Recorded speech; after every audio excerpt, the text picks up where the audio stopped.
আসসালামু আলাইকুম দর্শক, শুভেচ্ছা নিন। আপনাদের সবাইকে স্বাগত জানাচ্ছি আমি কনক সারোয়ার আজকের অনুষ্ঠানে। দর্শক, প্রথমে দুঃখ প্রকাশ করছি, গত রাতে আমরা এই অনুষ্ঠানটি করতে চেয়েছিলাম লাইভ, কিন্তু বাংলাদেশের বৃষ্টিজনিত কারণে ইন্টারনেটের যে ধীরগতি তাতে আমরা সম্পন্ন করতে পারি নাই। পরে অনুষ্ঠানটি আমি প্রত্যাহার করে নিয়েছি ইউটিউব থেকে। তো শিরোনাম দেখে বুঝতে পারছেন বাংলাদেশ কি একটি নতুন রাজনৈতিক মেরুকরণের দিকে যাচ্ছে কিনা, এমন প্রশ্ন মানুষের মাথায় ঘুরছে। বিশেষত ঢাকা বিশ্ববিদ্যালয় এবং জাহাঙ্গীরনগর বিশ্ববিদ্যালয় ছাত্র সংসদে বাংলাদেশ জামাতে ইসলামীর সহযোগী সংগঠন ছাত্র শিবিরের যে ভূমিধস বিজয়, তাতে অনেকেই মনে করছেন যে এর একটা প্রভাব বাংলাদেশের রাজনীতিতে পড়ছে। বিশেষত মাত্র 4 মাস আগে জাতীয় সংসদ নির্বাচনের মাত্র 4 মাস আগে এই জাতীয় বিজয় একটি ভিন্ন ধারার যে রাজনীতি, যারা অতীতে কখনো ঢাকা বিশ্ববিদ্যালয় ডাকসুতে যথাযথভাবে অংশ নিতেই পারে নাই, তারা এই ভূমিধস বিজয় প্রতিষ্ঠার মধ্যে 23টা আসনে একচ্ছত্র বিজয়, এই বিষয়টি অনেকে ভাবিয়ে তুলেছে। পাশাপাশি চলমান যে রাজনৈতিক প্রসঙ্গ সেটি থাকবে, এবং আমাদের ডক্টর ইউনূস এবং বাংলাদেশ সেনাবাহিনীর মধ্যে যে দূরত্ব চলছে সে বিষয়টি আমরা আলোকপাত করব। আমার সঙ্গে যোগ দিচ্ছেন ঢাকা বিশ্ববিদ্যালয়ের সাবেক শিক্ষক অধ্যাপক এম শাহিদুজ্জামান, আন্তর্জাতিক বিশ্লেষক এবং রাজনৈতিক বিশ্লেষক। স্যার, আপনাকে স্বাগত জানাচ্ছি আজকের অনুষ্ঠানে। ধন্যবাদ। স্যার, যেমনটি বলছিলাম, আমি আসলে এই আলোচনাটি একটু একাডেমিক একটা ফ্লেভার রাখতে চাই। অনেকে বুঝতে চাচ্ছেন, অনেকে আসলে কি হচ্ছে কি হবে এগুলো জানতে চাচ্ছেন। তো এই যে স্যার ডাকসু এবং জাকসুতে ছাত্র শিবিরের যে বিজয়, এটা কি কোনো রাজনৈতিক নতুন মেরুকরণের দিকে যাচ্ছে বাংলাদেশ? এর প্রভাব আমাদের যে আসন্ন যেই জাতীয় নির্বাচনের কথা বলা হচ্ছে ফেব্রুয়ারিতে, যদি সেই নির্বাচন যদি হয়, তাহলে কি প্রভাব পড়তে পারে, বা এই নিউ পোলারাইজেশনটা আপনি কিভাবে দেখছেন? আপনার কাছ থেকে একটু শুনি। ধন্যবাদ। এটা খুবই সিগনিফিকেন্ট একটা টার্ন সাউথ এশিয়ান কনটেক্সটে। শ্রীলঙ্কা, বাংলাদেশ, নেপাল তিনটাকে ক্যাটেগরাইজ করা হয় যে এইসব দেশগুলো, স্পেশালি বাংলাদেশে ইয়াঙ্গার জেনারেশনের পপুলেশনই কিন্তু মেজরিটি, এবং এই ইয়াঙ্গার জেনারেশন এরা কমপ্লিটলি একটা ভিন্ন মূল্যবোধে তারা নিজেদেরকে প্রজেক্ট করছে।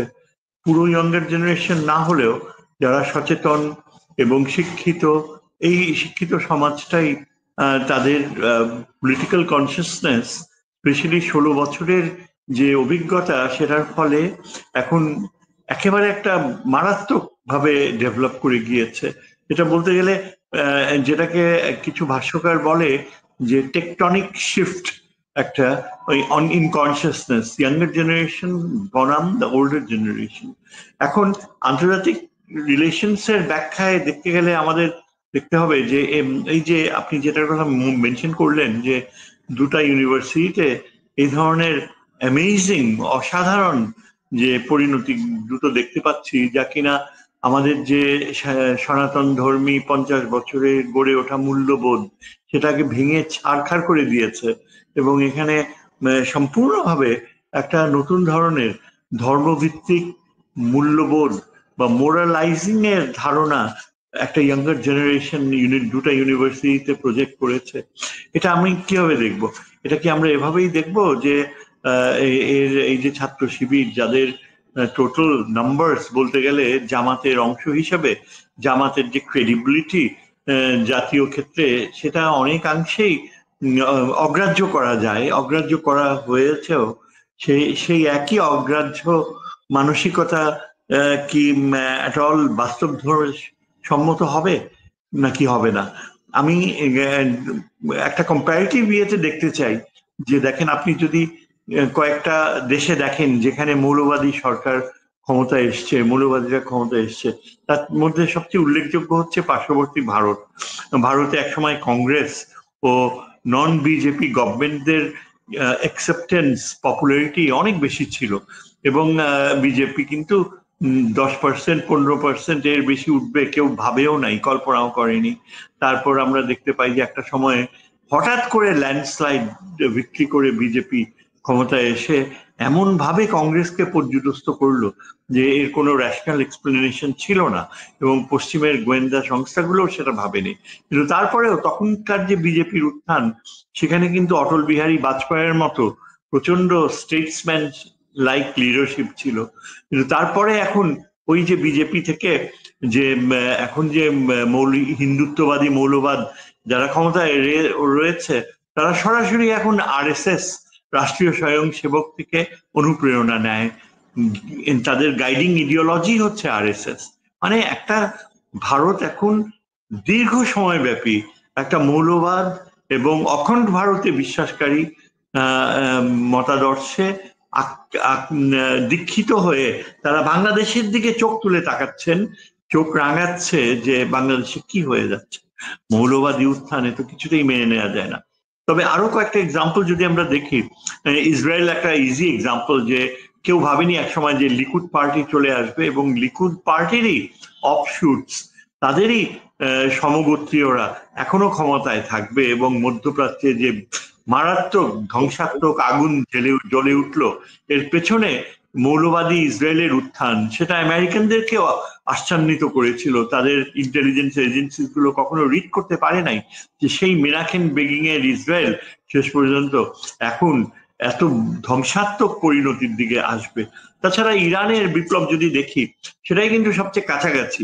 শাহের সময়কার যে প্রচন্ড দীর্ঘ নির্যাতন, তার ফলে ইরানের রাজনীতি একেবারে পেন্ডুলাম শিফট করেছে মডারেশন থেকে একদম ধর্মীয় গোষ্ঠীর দিকে, যে আজও সেই ধর্মীয় গোষ্ঠী ইরানে প্রচন্ড জনসমর্থন নিয়ে শাসন করছে এবং আয়াতুল্লাহদেরকে সরানো, মার্কিনী ও ইউরোপিয়ান প্রচুর প্রচেষ্টা, ইন্টেলিজেন্স ইনপুট সহ সত্ত্বেও কিন্তু ইরান রুখে দাঁড়াচ্ছে পশ্চিমা সভ্যতার বিরুদ্ধে।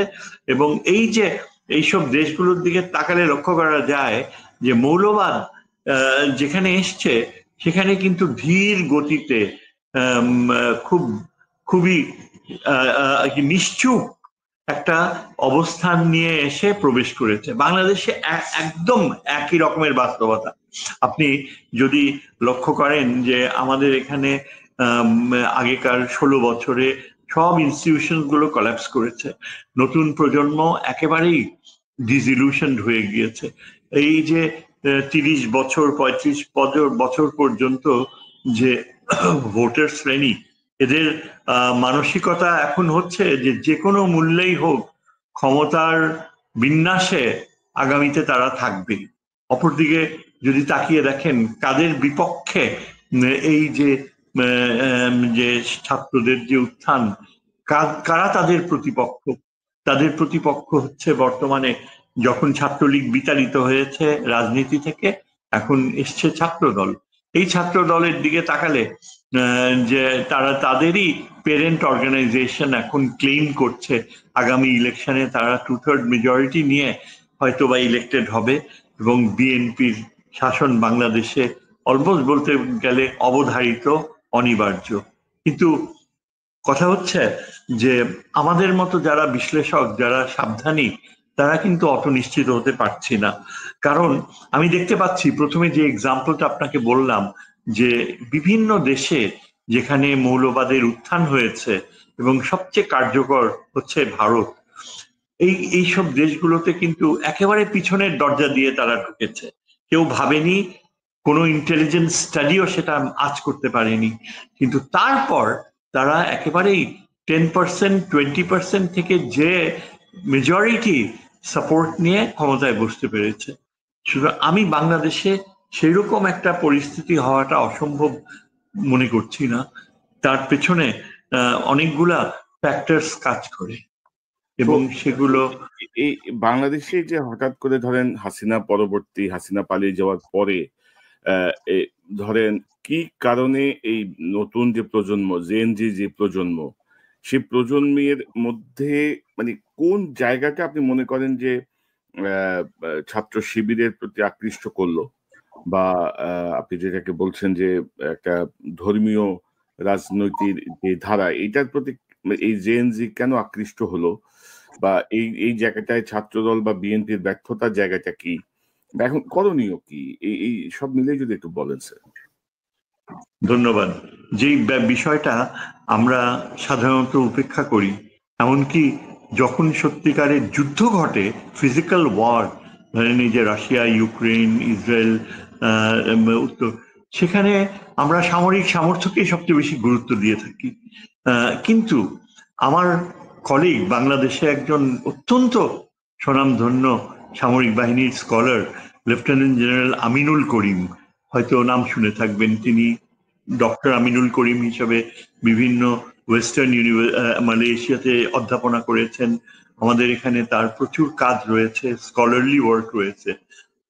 প্রায় ৩-৪ বছর আগে ডক্টর আমিনুল করিম, যিনি চীন বিশেষজ্ঞ, তিনি অসাধারণ একটা বিষয়কে উত্থাপন করেছে যুদ্ধের ক্ষেত্রে সামরিক সমর্থনের ক্ষেত্রে।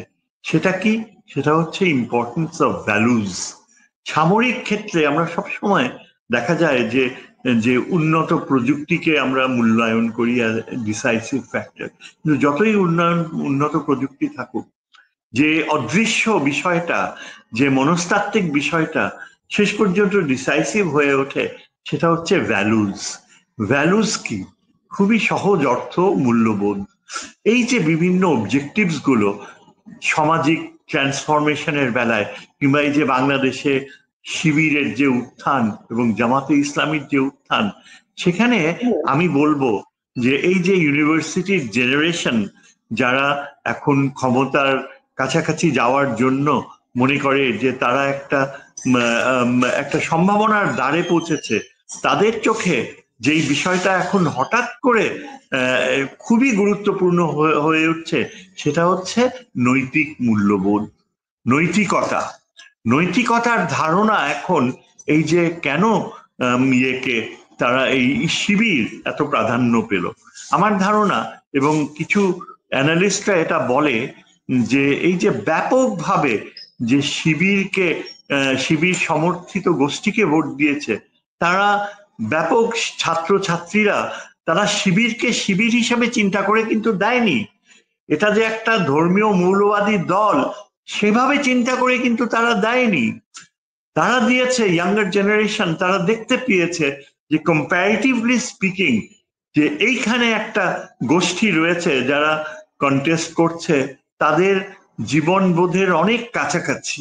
এই যে গোষ্ঠী রয়েছে তারা ধর্মীয় মূল্যবোধকে প্রাধান্য দেয়, কিন্তু সেটা এমন না যে তারা কখনো এই নতুন প্রজন্মের ছাত্রছাত্রীর দিকে মৌলবাদকে প্রশ্রয় দিচ্ছে, বা জীবন যাপনের ধারায় যে আচরণ, ধরেন শরিয়ার প্রয়োগ, শরিয়া আইনকে প্রাধান্য দেয়া, পুরা নতুন জেনারেশনের ছাত্র শিবির নামক যে গোষ্ঠী বা সমগোত্রীয় যে গোষ্ঠী, এদেরকে এই নতুন প্রজন্ম, স্পেশালি বিশেষত ফিমেল স্টুডেন্টস, হাজার হাজার ফিমেল ছাত্রী, আপনি যদি ঢাকা ইউনিভার্সিটির দেখেন ডেটাগুলো, যে কি অসাধারণভাবে, কি বিশাল মার্জিনে ফিমেল হলস গুলো থেকে এই শিবিরের যে ক্যান্ডিডেটসরা 4 গুণ 5 গুণ বেশি ভোট পেয়ে এগিয়ে জিতেছে। সেখানে বিএনপি ছাত্রদল কাছাকাছি ছিলও না, ছিল অন্যান্যরা। যেমন ধরেন একটা হিন্দু ছেলে, অসাধারণ, মেঘমাল্লার বসু, আমি জানি না আপনি নামটা শুনেছেন কিনা, বাংলাদেশ ছাত্র ইউনিয়নের প্রেসিডেন্ট। সে মেঘমাল্লার কিন্তু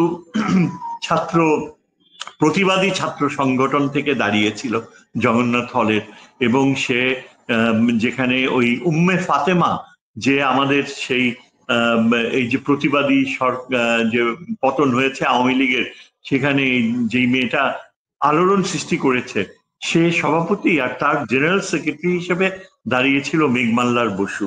আপনি দেখেন মেঘমাল্লার বসু 5,000-এরও বেশি ভোট অর্জন করেছে, এবং তাতে সে আশ্চর্য হয়ে গিয়েছে। সে জানে যে যারা তাকে ভোট দিয়েছে তারা কিন্তু ধর্ম চিন্তা করে দেয়নি, তার যে ন্যায়ের বিপক্ষে যে সংগ্রাম, এই যে শেখ মুজিবের কে যে এই পজিশনে নামিয়ে আনলো, সেটার ব্যাপারে মেঘমাল্লার কিন্তু অত্যন্ত বাস্তবধর্মী দৃষ্টিভঙ্গি নিয়েছে। কলকাতার টেলিভিশনে তাকে আহ্বান করা হয়েছে বলতে, এবং কলকাতার কংগ্রেস, বিজেপি, তারপর অন্যান্য যারা বিভিন্ন জাতীয়বাদী, কলকাতার ভারতীয় জাতীয়তাবাদী বাঙালি গোষ্ঠীরা তাকে যখন প্রশ্ন করলো, এবং সেখানে কিন্তু তৃণমূলেরও লোক ছিল, তখন তাকে বলল, মেঘ, তুমি কিভাবে এটা চিন্তা করতে পারো যে এই যে জাতির পিতা বঙ্গবন্ধু তার মূর্তিকে ভেঙে ফেলে কিভাবে দেখো?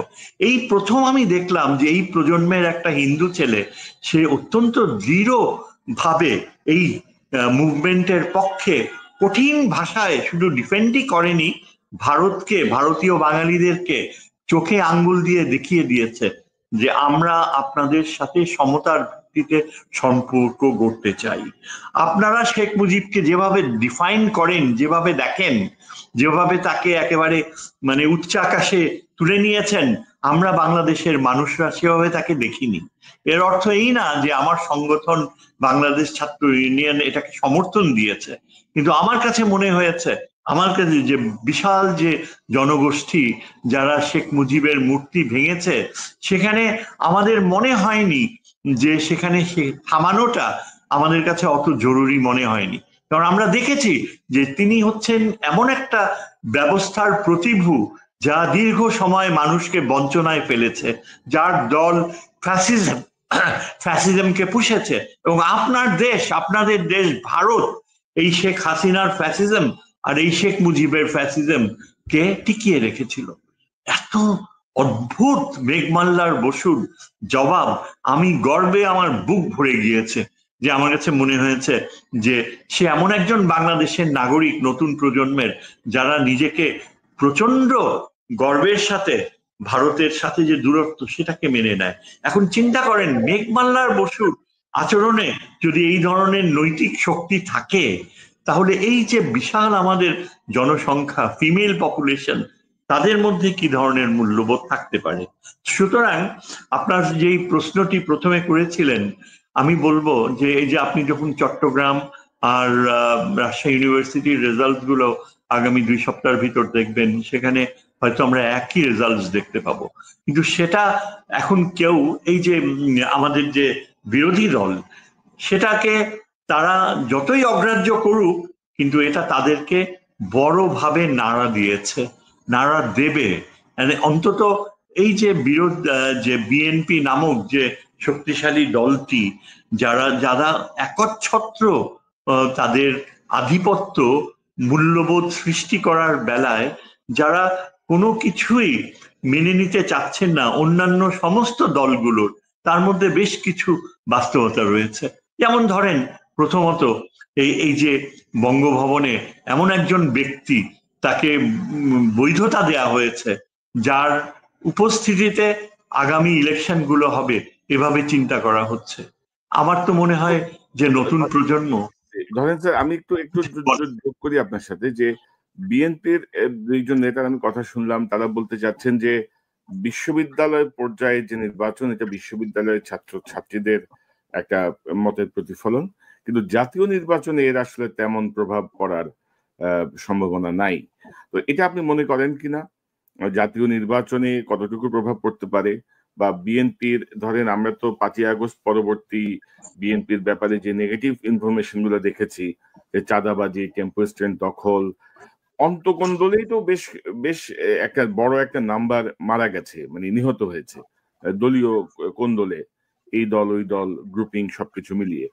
এবং আবার বিএনপিও ধরেন এর মধ্যে প্রায় 4000 লোককে বহিষ্কারও করছে, কিন্তু তো বিএনপি যে ওদেরকে পুষতেছে তাও কিন্তু ঠিক না। তো এবং মানে এবং অনেক জায়গায়, যেমন জাতীয় সরকারে তারা বাধা দিয়েছে, রাষ্ট্রপতি সরানোর ব্যাপারে তারা বাধা দিয়েছে, যেটি আপনি বলছিলেন। পাশাপাশি তারা নির্বাচনের ব্যাপারে বারবার জোর দিচ্ছিলেন, নির্বাচন চান, নির্বাচন চান, নির্বাচন চান। তো আপনি কি মনে করেন যে জাতীয় নির্বাচনে এই ছাত্র সংসদের প্রভাব কতটুকু পড়তে পারে, বা বিএনপির এই মুহূর্তে করণীয় কি? দেখেন, বিএনপি যদি এই ধরনের চিন্তা করে থাকে যে জাতীয় নির্বাচনে প্রভাব পড়বে না, নিশ্চয়ই সেই চিন্তার অধিকার তাদের রয়েছে। চিন্তা তারা করতে চায়, করুক, তাদেরকে কেউ তো আর বাধ্য করবে না। কেননা এই যে আপনি যেটা বললেন যে তারা অনেকটা কিছুটা শুদ্ধি অভিযান করছে, এই ধরনের কাজ তো ওই আওয়ামী লীগের সময়ও আমরা দেখেছি যে তারা বিচার করছে, অনেককে তারা ধরে বিচার ব্যবস্থার আওতায় নিয়ে আসছে। আমার কথা হচ্ছে যে বিএনপি মনে করে যে বিশ্ববিদ্যালয়গুলার নতুন প্রজন্মের চিন্তাধারা এটা ম্যাটার করবে না, সীমিত থাকবে। হয়তো তাই থাকতে পারে, হয়তো তাই থাকতো। অতীতে অনেক সময় বিভিন্ন ডাকসু সহ অন্যান্য সংগঠন বিজয় লাভ করেছে। আমাদের এই যে মান্না বলেন, দুদু বলেন, রিপন বলেন, এরা সবাই ভিপি হয়ে এসছে, তারা জাতীয় রাজনীতিতে জয়েন করেছে। তাদের সাথে কথা বললে দেখবেন যে তারা হয়তো বলবে না যে বিশ্ববিদ্যালয় কেন্দ্রিক যে ছাত্রদের এই জেনারেশনের মতামত সেটা জাতীয় পর্যায়ে ম্যাটার করে। কিন্তু প্রবলেমটা হচ্ছে যে আগেকার সময়গুলো ওই পাকিস্তানি সময় থেকে নিয়ে তারপরে এই যে দীর্ঘ সময়, তখন কিন্তু বাংলাদেশের যে গত 40-50 বছর, সেখানে কিন্তু বিশ্ববিদ্যালয়গুলো ও নতুন প্রজন্ম তাদের অধিকার প্রচন্ডভাবে ক্ষুণ্ণ করা হয়েছে। তাদের বিভিন্ন সময়ে এর বেশিরভাগই করা হয়েছে বাকশালের সময়, আওয়ামী লীগের সময়, হাসিনার সময়। আপনি যদি স্পেসিফিক্যালি গত 16 বছরের এই প্রজন্মের দিকে তাকিয়ে দেখেন, তারা অতীতের কোনো দিন এইরকম ভাবে তারা মানসিক একটা সচেতনতা অর্জন করে নাই। যে তারা যেটা দেখতে পেয়েছে, শুধু ভোটাধিকার চলে যায়নি, তারা চোখের সামনেই দেখতে পেয়েছে যে প্রাতিষ্ঠানিক কাঠামোগুলো কিভাবে ধ্বংস হয়ে যাচ্ছে। তাদের সচেতনতা, এবং সেটা বোঝাই যায় যদি তাদের বক্তব্যগুলো আপনারা শুনতে পারতেন। তাছাড়া বিএনপির যে এই যে এখন তারা যে সামনে চলে এসছে, একটা শকিং বাস্তবতা যেটা দেশবাসী আবিষ্কার করছে, সেটা হচ্ছে এরকম যে এদের চরিত্রগত আচরণ প্রক্রিয়া আওয়ামী লীগের সাথে পার্থক্য নাই। এই কথা আপনি বিশ্বাস করেন বা না করেন, আমি করি বা না করি, কিন্তু আমার ধারণা ব্যাপক জনগোষ্ঠী, সাধারণ মানুষ মনে করে যে আওয়ামী লীগ যেমন এটা কয়েনের এই পিঠ ও পিঠ। আপনি যদি এদেরকে লক্ষ্য করেন যে এদের নেতৃত্ব, সেখানে কতখানি পরিবর্তনের বা সচেতনতার বা নৈতিকতার আস্থা রয়েছে, সেটাই প্রশ্ন সাপেক্ষ, যেটা প্রকটভাবে নতুন প্রজন্মের চোখে পড়ে। যারা এখন বিএনপি বলেন, যারা নেতৃত্বে রয়েছে, তাদেরকে নিয়ে সবচেয়ে বড় যেটা উৎকণ্ঠা, সেটা হচ্ছে যে এটা ভারত নিয়ন্ত্রিত একটি দল। এটা আরো বেশি স্থায়িত্ব অর্জন করেছে যে তাদের সবচেয়ে মুখ্য যে নেগোসিয়েটর, যারা এই ইউনূস গভর্নমেন্টের এই টিমের সাথে পরিবর্তনের যে মুখ্য আলোচক, তিনি এমন একজন ব্যক্তি যে প্রায় 8-9 বছর কাটিয়ে এসছেন ভারতে, শিলংয়ে থেকেছেন, প্রচন্ড প্রাচুর্যের সাথে তার জীবন কেটেছে, যেখানে এখানে ছাত্র সমাজ, বিএনপির অনেক নেতা রাত কাটিয়েছে বাসা থেকে অনেক দূরে, যারা অনেক সাফার করেছে।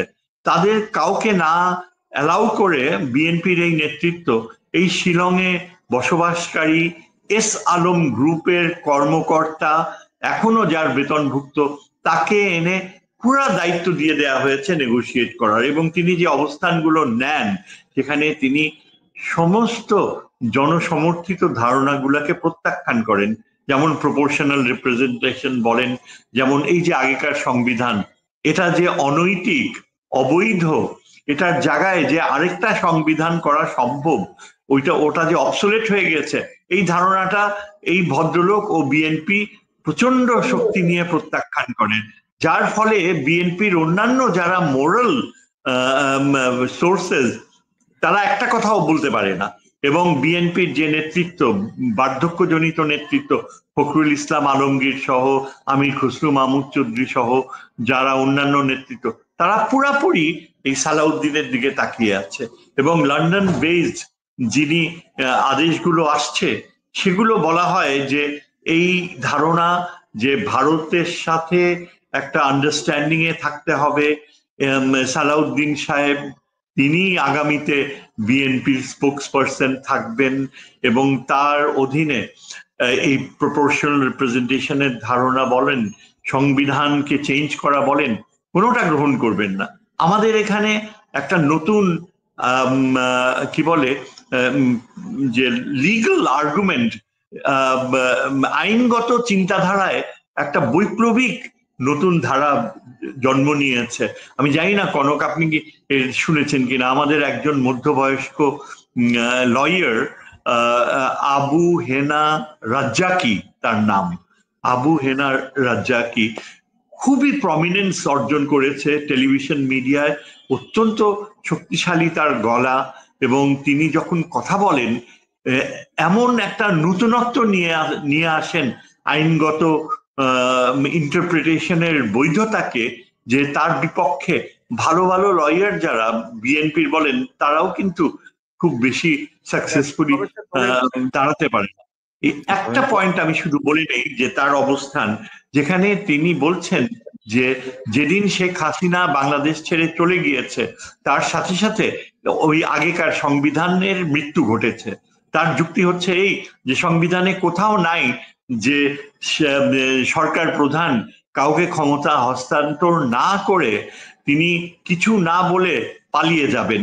এর ফলে এই যে পুরনো সংবিধান শুধু মৃতই হয়নি, তার নৈতিক যে অ্যাপ্লিকেবিলিটি সেটাও চলে গিয়েছে। এবং তার জায়গায় তাহলে কি এসছে? এই অ্যাডভোকেট রাজ্জাকির আর্গুমেন্ট হচ্ছে যে প্রফেসর ইউনূস যখন ওত নিলেন, তিনি কিন্তু ওই পুরনো সংবিধানের নামে ওত নেননি, তিনি ওত নিয়েছেন নিজের শক্তিতে। অর্থাৎ প্রফেসর ইউনূস যেদিন থেকে ক্ষমতায় এসছেন, যে ওত তিনি নিয়েছেন, সেই মুহূর্ত থেকেই আনরিটেন একটা সংবিধান সৃষ্টি হয়েছে। এবং এই আনরিটেন সংবিধানের বৈধতা হচ্ছে তিনি যে যা বলবেন তা করবেন, তাকে আমরা রিটেন রূপ না দেয়া পর্যন্ত এটাই অলিখিত সংবিধান। কেননা এই অলিখিত সংবিধানকে আমাদের একসেপ্ট করতে হবে এই কারণে যে অনেক ইনিশিয়েটিভ নেওয়া হয়েছে, অনেক কিছুই নতুন ধারণা নৈতিক কারণে গ্রহণ করা হয়েছে যা আগেকার সংবিধান অ্যালাউ করে না। অর্থাৎ এই যে ইউনূস সাহেব ক্ষমতায় আসবে, ইন্টারিম গভর্নমেন্ট আসবে, সেটা কিভাবে হলো? কোনো বৈপ্লবিক সরকার তো আসেনি, তাহলে হলো তাহলে আগেকার সংবিধানের আওতায় কিভাবে আমরা বলতে পারি যে একটা ইন্টারিম গভর্নমেন্ট হতে পারে? সেটা যদি না থেকে থাকে তাহলে কেন? এছাড়া তিনি এই যে প্রপোর্শনাল রিপ্রেজেন্টেশনের ধারণাকে এমন ভাবে তুলে ধরেছেন জনসমক্ষে, যেটা আমার মনে হয় নতুন প্রজন্মকে অনেক শক্তিশালী ভাবে প্রভাব করবে।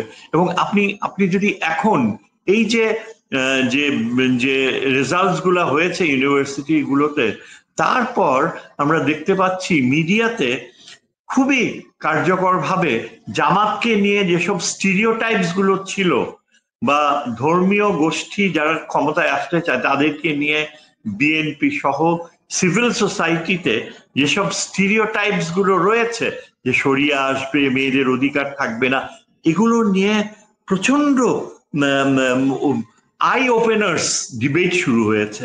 যেমন ধরেন মেয়েদের কি বাধ্যতামূলকভাবে হিজাব করতে হবে জামাত আসলে? দুইজন খুব স্পষ্টবাদী ধর্মভিত্তিক ব্যক্তিত্ব হঠাৎ করে বাংলাদেশে উদ্ভব হয়েছে। একজন হচ্ছে, আপনি নিশ্চয়ই চিনবেন, যে মার্কিন যুক্তরাষ্ট্রে হাওয়ার্ড ইউনিভার্সিটিতে অধ্যাপনা করছেন ভদ্রলোক, তার নাম ডক্টর গালিব। ঢাকা বিশ্ববিদ্যালয় তিনি all through first class first, তাও এই আওয়ামী পিরিয়ডে তাকে ওই ফিজিক্স ডিপার্টমেন্টে জয়েন করার, কেমিস্ট্রি বোধহয় জয়েন করতে দেওয়া হয়নি, আজকে হাওয়ার্ড ইউনিভার্সিটিতে পড়াচ্ছেন। বাংলাদেশে আসার পরে প্রত্যেকটা ইস্যুতে এখন তিনি অত্যন্ত এনলাইটেন্ড ওপিনিয়ন দিচ্ছে। এবং আমরা দেখতে পাচ্ছি যে মিডিয়া সহ নানান যে সিভিল সোসাইটির যারা ক্রিটিক্স, যারা খোলা মনে দেখছে, তারা কিন্তু তাদের যে, এবং আরেকজন হচ্ছে শিশির মুনির, যিনি এই যে লয়ারদের ডিফেন্ড করেছে, এরা দুজনই কার্যকর। ইন্টারেস্টিংলি এনাফ এরা দুইজনই ধরেন স্যার, জামাত এবং শিবিরের পক্ষে যারা কথা বলছেন তারা যেভাবে যৌক্তিকভাবে এবং পিন পয়েন্ট ভাবে তাদের বক্তব্য তুলে ধরছেন, বিএনপির পক্ষ থেকে কিন্তু সেটি কাউন্টার করার মতো আমরা তেমন কাউকে পাচ্ছি না। তারা এক ধরনের আবেগ, তারা এক ধরনের তথ্য, যে কথাগুলো মানুষের মধ্যে আছে, আওয়ামী লীগের যে মুক্তিযুদ্ধের চেতনার যেই বক্তব্য, সেগুলোকে সামনে নিয়ে আসছেন। তো এখন ধরেন স্যার, যে আমি যদি এই বিষয়ে একটু আরেকটা কথা অ্যাড করতে চাই, যেটা আমার কাছে সবচেয়ে খুব ভয়ঙ্কর মনে হয় বিএনপির ব্যাপারে। দেখেন, বিএনপির কোনো মতাদর্শই তো নাই, কোনো ইডিওলজি নাই। আওয়ামী লীগের একটা ইডিওলজি ছিল, তারা এই যে বাকশা, তারা মতাদর্শে আওয়ামী লীগের দলীয় একটা ইয়ে ছিল, ফ্যাসিস্ট ইডিওলজি। এবং আওয়ামী লীগে যারা এখনো আস্থা রাখে, যেমন অনেক মিডিয়ার ব্যক্তিত্ব, যেমন এই যে আমাদের জিল্লুর তৃতীয় মাত্রার, এবং তার মতো এই যে মাসুদ কামাল মতো জার্নালিস্ট, এরা সবসময় বলে যে আওয়ামী লীগের ব্যক্তিদের বিচার করতে পারেন, কিন্তু দল তো কোনো দোষ করেনি। আমার কথা হচ্ছে, দল দোষ করেনি এটা কিভাবে বলছেন? ফ্যাসিজম যখন লালিত হয়েছিল, জার্মান নাৎসি পার্টিকে কি ব্যান করা হয়নি? জার্মান নাৎসি পার্টির সমর্থক লক্ষ লক্ষ কোটি কোটি লোক ছিল, তাদেরকে কি ভুলে যেতে হয়নি? আজকে যদি জিল্লুর বা মাসুদ কামাল বলে যে কোটি কোটি আওয়ামী লীগের সাপোর্টাররা কোথায় যাবে, কোথায় যাবে? এটা কেন প্রশ্ন? দল কোথায় যাবে? দল তো দায়ী। যদি নাৎসি পার্টি দায়ী হয়ে থাকে, তাহলে আওয়ামী লীগের ফ্যাসিস্ট দলও দায়ী, এবং ওই দলটি ব্যান্ড হয়ে যাবে যদি বিচার প্রক্রিয়া হয়। এবং আওয়ামী সমর্থক যতই কোটি কোটি হোক না কেন, ঠিক নাৎসি পার্টির সমর্থকদের যেমনি সাবডিউড হয়ে অন্য রাস্তা খুঁজতে হয়েছে, আওয়ামী সাপোর্টারদেরও একই পথে খুঁজে যেতে হবে। এখন বিএনপির কথা আমি যেটা বলছি, দেখেন, বিএনপির যে মতাদর্শ ছিল সেটা জিয়াউর রহমানের মতাদর্শ। কি ছিল জিয়াউর রহমানের চিন্তাধারায়? সেখানে ছিল যে আমরা এই দেশে একটা গণতন্ত্র সর্বাত্মকভাবে গড়ে উঠবে, মাল্টি পার্টি ডেমোক্রেসি। এবং তিনি যেই বিষয়টা প্রাধান্য দিয়েছে, তিনি জামাতকে টেনে নিয়েছেন, তার দলে অন্তর্ভুক্তি করেছে। তিনি কিন্তু ইসলামিক ধারণাকে, ইসলাম গাইডিং ফোর্স, ইসলামী বিশ্বের সাথে ঘনিষ্ঠ সম্পর্ক এবং পশ্চিমা বিশ্বের সাথে যে সম্পর্ক থাকবে, তার পাশাপাশি চীন ও মুসলিম ওয়ার্ল্ডের একটা নিবিড় অংশ হবে, সেটাই ছিল কাম্য। কিন্তু এই যে এখন বর্তমান বিএনপি নেতৃত্ব, তারা কিন্তু একদম জিয়াউর রহমানের চিন্তাধারাকে তারা একসেপ্ট করে নেয়নি। এরা এখন লিবারেল ডেমোক্রেসির কথা বলে। ফখরুল ইসলাম আলমগীর বলে যে বিএনপি লিবারেল ডেমোক্রেসিতে বিশ্বাস করে। আমি বলবো জিয়াউর রহমানের যে বিএনপি, যে মতাদর্শ, সেটা কখনো লিবারেল ডেমোক্রেসি বলতে সেকুলারিজমকে প্রশ্রয় দেয়নি। জিয়াউর রহমান সেকুলারিজমের ধারণাকে একসেপ্ট করেনি।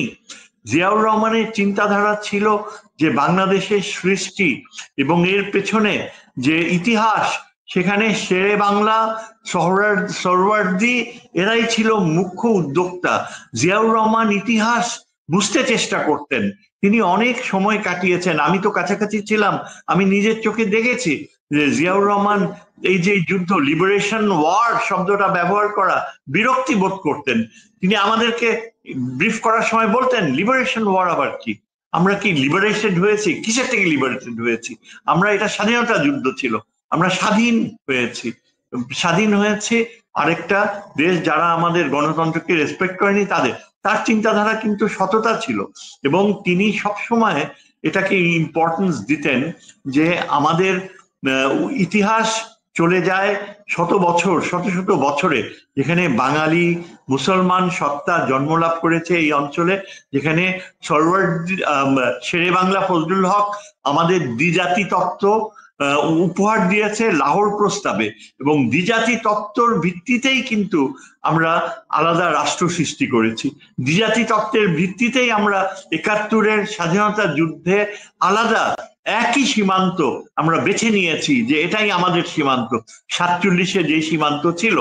কিন্তু আজকে হাসিনা যে চয়েস নিয়েছে, সেই চয়েসে আমরা দেখতে পাই যে তিনি সরাসরি দ্বিজাতি তত্ত্বকে প্রত্যাখ্যান শুধু করেননি, তিনি দ্বিজাতি তত্ত্বের পরিবর্তে অখণ্ড ভারতের ধারণাকে আলিঙ্গন করেছে। কাজেই আওয়ামী মতাদর্শ যদি সেকুলারিস্ট ফিলসফির ধারণায় শেষ পর্যন্ত দ্বিজাতি তত্ত্বকে প্রত্যাখ্যান করে অখণ্ড ভারতের ধারণাকে মেনে নেয়, কেননা আরএসএস এখন অখণ্ড ভারতকেই প্রমোট করছে, এবং শেখ হাসিনা তার শেষের ঘন্টাগুলায়, তার পালিয়ে যাওয়ার ৩-৪ ঘন্টার যদি আচরণ আপনি দেখেন, তিনি কিন্তু সুস্পষ্টভাবে ভারতীয় সামরিক হস্তক্ষেপ সরাসরি কামনা করেছে। এবং সেই কারণে আমরা দেখতে পাই যে এই যে যারা বলে যে আওয়ামী লীগকে একসেপ্ট করতে হবে দলগত হিসাবে, এটা কখনোই সম্ভব হবে না। বাংলাদেশের জনগণ আওয়ামী লীগকে প্রত্যাখ্যান করছে, কেননা আওয়ামী লীগ দ্বিজাতি তত্ত্বকে মানবে না। এখন আপনি যদি বিএনপির উপরে এই থিওরি অ্যাপ্লাই করেন, আপনি দেখেন এই ফখরুল ইসলাম আলমগীররা, এরা এই যে যারা তারা এই যে আপনি সালাউদ্দিন, যিনি 9 বছর কাটিয়ে আসছে ভারতে, যিনি এখন নেতৃত্ব দিচ্ছে, তাকে এই অবস্থানে রাখার কি বাধ্যবাধকতা ছিল? কেন বিএনপি কি আর নেতা ছিল না? এখন আজকে জি স্যার, আপনি যদি বলছিলেন যে জিয়াউর রহমানের যে আদর্শ বা যে আইডিওলজি তিনি প্রতিষ্ঠা করেছেন, সেটিকে অতিক্রম করার মতো কোনো মেধা আমরা এখনো দেখছি না। মানে সেটিকে অতিক্রম করার মতো সেই যোগ্যতা আমরা এই পর্যন্ত কারোর মধ্যে দেখি নাই। এটা হচ্ছে বিশেষত 5ই আগস্টের পরে বিএনপির প্রতিটা সিদ্ধান্ত কেমন যেন স্যার একটা এলোমেলো, একটা গোলমেলে বিষয়। আবার ধরেন এই ছাত্র সংসদ নিয়ে ওরা যেটি বলছে যে গত 15 বছরে আমাদের সংগঠন ঠিক মতো ছিল না, আবার এখনো কিন্তু অন্তকোন্দল আছে। তো বিএনপির এই যে সংকটকালীন সময়, বা ধরেন আমি যদি বলি যে একটা শক ওয়েভে যে পড়লো বিএনপি, একটা যে ধাক্কা, বেগম খালেদা জিয়াকে কি বিএনপি কোনো সামনে আনতে পারে এই সময়ে? ধরেন আপনি কি মনে করেন? বেগম খালেদা জিয়া কিন্তু অনেক হয়ে গেছে। আমি মনে প্রাণে সেটাই চেয়েছিলাম। বেগম খালেদা জিয়া সবই জানেন, সবই বোঝেন, কিন্তু উনি মুখ ফুটে কিছুই বলতে পারছেন না। এমনও হতে পারে যে তার স্বাস্থ্যগত সীমাবদ্ধতা রয়েছে, কিন্তু সবচেয়ে ভালো হতো এটাই, তিনি অনেকবার বলেছেন দুঃখ করে যে যেই সব বিএনপির নেতা যাদের কোনো আইডেন্টিটি ছিল না, যারা বিএনপির হাত ধরে বিশাল সম্পদের পাহাড় গুনেছে, আজকে তারা আমার পাশে নাই, তাদের উপর কোনো নিয়ন্ত্রণ নাই। বেগম খালেদা জিয়ার যে দীর্ঘশ্বাস ছিল, যার কারণে তিনি হাসিনার সময়ে রাজনীতি বিমুখ হয়েছিলেন, সেই বাস্তবতা তাহলে এখনো কেন একই রকম ভাবে চলছে? কেন তিনি লন্ডনে থাকার পরে যখন ঢাকায় ফিরে আসলেন, তার কি স্বাস্থ্য এতই খারাপ যে তিনি চেয়ারে বসে জনগণের প্রতি বলতে পারবেন না, নেতৃত্ব দিতে পারবেন না? তার কি স্বাস্থ্য এমনই খারাপ যে তিনি যদি সামনে থাকতেন, যে ভারত তার জন্য যে পরিণতি সৃষ্টি করেছিল, তাকে যে মৃত্যুর পথে ঠেলে দিচ্ছিল, এই ভারতের গোয়েন্দা বাহিনী হাসিনার মাধ্যমে, তার প্রেক্ষাপটে বেগম খালেদা জিয়ার যে চিন্তাধারা, যেখানে পাকিস্তান খুব গুরুত্বপূর্ণ অবস্থান পেয়েছিল তার সময়ে, যেটা জিয়াউর রহমানের সময়ও ছিল, সেটা এই যে শাসকরা তারা আসতে দিচ্ছেন না। এমনকি আমার তো সন্দেহ হয় যে তারেক জিয়া যে লন্ডনে বসে আছেন, সেখানে তারেক জিয়ার সাথে তার মায়ের কতখানি সম্পৃক্তি রয়েছে আমি জানি না। আজকে বিএনপি অনেক অন্যরকম থাকতো যদি বেগম খালেদা জিয়া চেয়ারে বসে হলেও, ঠিক যেমন আপনি সেকেন্ড ওয়ার্ল্ড ওয়ারে আপনার রুজভেল্ট হুইল চেয়ারে বসে আমেরিকার সেকেন্ড ওয়ার্ল্ড ওয়ার পরিচালনা করতে পেরেছিল। অনেকেই আছে আমাদের আধুনিক বিশ্বে যাদের শারীরিক সীমাবদ্ধতা থাকতেও তারা কিন্তু দেশকে নেতৃত্ব দিয়েছে। বেগম খালেদা জিয়ার পক্ষে সেটা সম্ভব ছিল। বেগম খালেদা জিয়া না গুরুতর অসুস্থ, বাট এই সংকটকালীন সময় আমার মনে হয় তাকে যদি সামনে আনা যায়, বিএনপির দলগতভাবে হয়তো লাভবান হতে পারে। কারণ এখন স্যার যেসব নেতারা বড় বড় কথা বলছেন, তারা কিন্তু বেগম খালেদা জিয়ার যে 6টা বছর যে তিনি কারাবন্দী ছিলেন, একটা শক্ত আন্দোলন কিন্তু তারাও করতে পারে নাই বেগম জিয়ার মুক্তির জন্য। দেখেন, আমি একটু বলি যে দেখেন, এই যে যারা পুরনো বিএনপির নেতৃত্বে ছিল, যারা জিয়াউর রহমানের সাথে সহযোদ্ধা ছিল, তারা কিন্তু সব দূরে সরে, যেমন আপনি দেখতে পান কর্নেল অলি আহমেদ, তিনি একমাত্র বেঁচে আছেন যে জিয়াউর রহমানের রাইট হ্যান্ড ছিল। তিনি একটা ভিন্ন রাজনীতির দিকে চলে গিয়েছে এবং সেখান থেকে হয়তো ফিরবে না, হয়তো ফ্রাস্ট্রেটেড হয়ে গিয়েছে। তারপর আপনি দেখেন এই যে অন্যান্য এয়ার মার্শাল আলতাফ হোসেন চৌধুরী, তিনি কিন্তু মাঝে মাঝে প্রায় প্রতিবাদী সুরে কথা বলে যে বিএনপি কিভাবে বিক্রি হয়ে গিয়েছে ভারতীয় আধিপত্যের উপরে, কিভাবে মাস্তানরা বিএনপিকে টেক ওভার করেছে এবং বিএনপি এটাই ইনহেরিট করেছে। এইসব কথাগুলো কিন্তু তাকে কোনো সুযোগ দেওয়া হয় না। যে মেজর হাফিজ, তিনি জিয়াউর রহমানের অনেক কাছাকাছি মানুষ ছিলেন, তাকে নিয়েও এখন জটিল সমস্যা দেখা দিয়েছে। তাকে নাকি ফিনান্সিয়ালি প্রলুব্ধ করা হয়েছিল আওয়ামী লীগের সময়, তার মধ্যে সেই আগেকার সততা এখন আর নাই। কিন্তু প্রবলেমটা হচ্ছে যে যারা এখন বিএনপিতে রয়েছে না, এই ফখরুল ইসলাম আলমগীর, তার বারবার তিনি বামপন্থী আদর্শের ধারণা, বামপন্থী চিন্তাধারা বাংলাদেশের পলিটিক্সে কোনো স্থান নাই। আপনি কেন ফখরুল ইসলাম আলমগীর এই মান্নাকে ডেকে আনে, তারপর জুনায়েদ সাকিকে ডেকে আনে, এরা জটিল বক্তৃতা দেয়, এরা অত্যন্ত পাওয়ারফুল বক্তা, কিন্তু রিয়েল মাঠে যেয়ে দেখেন 100টা ভোটও পাবে না এরা। মানুষ কোথায়? মানুষের চিন্তাধারা এখন ডানপন্থী। যেই ফখরুল বলে যে দক্ষিণপন্থীর উত্থান ঘটছে, তো দক্ষিণপন্থীর উত্থানই তো এখন বাস্তবতা। আপনি কাকে দক্ষিণপন্থী বলছেন? যারা মনে করে যে মূল্যবোধ, ধর্মীয় মূল্যবোধের প্রাধান্য থাকুক, তারাই দক্ষিণপন্থী। তারা কিন্তু সৎ না, অসৎ না। তারা এই যে কঠিন যে বাস্তবতা আসছে বাংলাদেশে, আপনার ভারতে যে রাজনীতি, এই আরএসএস এর রাজনীতি, তারা কিন্তু ফিনান্সিয়াল ইয়ের দিকে দেখে না। একটা কারণ কেন মোদি টিকে থাকছে, এটা হচ্ছে যে তার নিজের ব্যক্তিগত কিন্তু ফিনান্সিয়াল লোভ নাই। হ্যাঁ, অন্যদের লোভ রয়েছে, যার কারণে এই ধর্মীয় চিন্তাধারা মোদি টিকিয়ে রাখতে পারছে ভারতে। কিন্তু আমাদের এখানে আপনি দেখেন বিএনপির যারা নেতৃত্বে রয়েছে, আমির খসরু মাহমুদ চৌধুরী কি করেছিল? খালেদা জিয়ার সময় তাকে মন্ত্রিত্ব থেকে সরানো হয়েছিল চৌর্যবৃত্তির কারণে। সে ওই সময় তাইওয়ানের অফিস খুলে বসেছিল কমার্স মিনিস্টার হিসেবে, যার কারণে চীন ক্ষুব্ধ হয়েছিল। আজও চীন কিন্তু এই ওই বাস্তবতাকে ভুলেনি। তারপর এই যে ফখরুল ইসলাম আলমগীরের কথা, তিনি পুরোপুরি ছেড়ে দিয়েছেন ইয়ের হাতে, এবং ক্লিয়ারলি বোঝা যায় যে বিএনপি ভারতীয় ইন্টেলিজেন্স দ্বারা গাইডেড। সবচেয়ে বড় বিএনপির সমস্যা হচ্ছে যে তাদের যে জাতীয় নিরাপত্তা উপদেষ্টা, তিনি সরাসরি এই যে বর্তমান সেনাবাহিনী প্রধান, তাকে লন্ডনে তারেক জিয়ার সাথে পরিচিত করিয়ে দিয়েছিলেন। যখন একটা সময় ছিল যখন বিএনপি কে অনেকটা আমাদের চিফ অ্যাডভাইজার স্বীকৃতি দিতে যাচ্ছিলেন, চিফ অ্যাডভাইজার লন্ডনে যে অত্যন্ত আদরণীয় উপায়ে তারেক জিয়াকে অ্যাকসেপ্ট করে নিলেন, তার সাথে এমন ভাবে একটা সম্পর্ক গড়ে তুললেন যার পিছনে হয়তো ওই আমাদের ডক্টর খলিলের প্রভাব ছিল। এবং এখান থেকে আমির খসরু মাহমুদ চৌধুরী হি ফ্লু টু লন্ডন, এবং অদ্ভুত ভাবে দেখা গেল যে তারই প্রভাবে তারেক জিয়া শেষ পর্যন্ত একটা নিশ্চয়তা পেল, যে বলা হয় যে আগামী সরকার আসবে, বিএনপি সরকার আসবে, তারেক দায়িত্ব নেবে এবং আমাদের চিফ অ্যাডভাইজার সেই পথেই চলবে। সেইটা করতে যে তার ফলশ্রুতিতে সেনাবাহিনী প্রধান তার সাথে তারেক জিয়ার সাথে পরিচয় করিয়ে দেওয়া হলো, এবং তাতে বোঝা গেল যে বর্তমানে উত্তরপাড়ায় যিনি নেতৃত্ব দিচ্ছেন, তিনি পুরাপুরি বিএনপিকেই আগামীতে ক্ষমতায় আসার ব্যাপারে উত্তরপাড়ার সমর্থন নিশ্চিত করবে। এই যে বিষয়গুলো ঘটে গিয়েছে, তাতে কি হয়েছে দেখেন। কিন্তু ধরেন স্যার, যে আপনি এতটা নিশ্চিত হলেন কিভাবে যে তারেক জিয়াকে তিনি কথা বলেছেন? আমি জানি কথা বলিয়ে দিয়েছেন ওই যে জেনারেল আকবর, ফজলে আকবর, তিনি কথা বলিয়ে দিয়েছেন, তিনি ব্রিজ তৈরি করেছেন।